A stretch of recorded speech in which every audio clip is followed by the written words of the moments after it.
I don't care who you are, bad things will happen in your lifetime. Every love story ends in tragedy because somebody's going to go first. Whether they leave somebody or die, it's going to happen. Every pet you love, it's going to end in tragedy.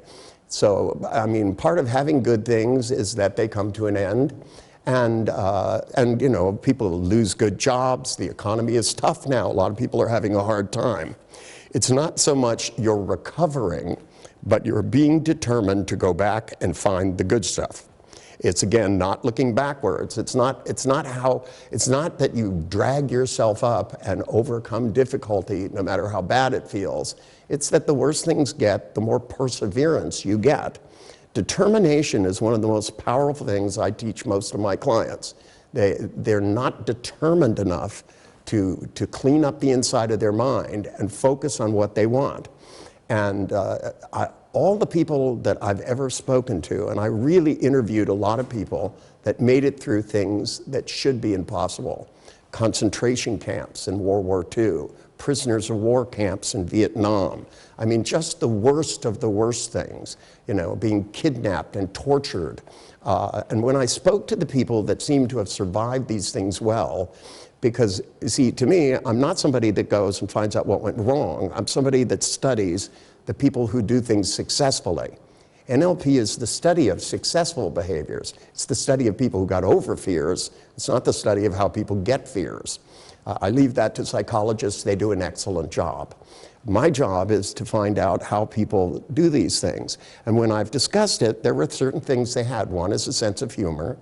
And the other is they kept looking in their mind, thinking about where they wanted to go. Someday I'll be out of this mess and I'm going to do this. And I deserve it. And instead of feeling bad about where they were, even in the worst of circumstances, you take one person who was in the camps in World War II, and they're devastated by it, and they live with nightmares, and they never get over it. And the guy who was on the bed next to him got out, got a job, got married, had a great life, has a wonderful sense of humor.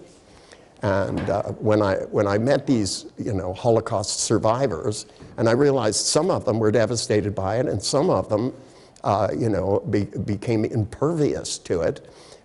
When I asked them about, you know, what they were doing, even in the worst of times, prisoners of war in Vietnam, some of the guys that I talked about that were locked up for 8 years and beaten regularly, there was nothing. They didn't let them talk to another person. They were in a cell by themselves.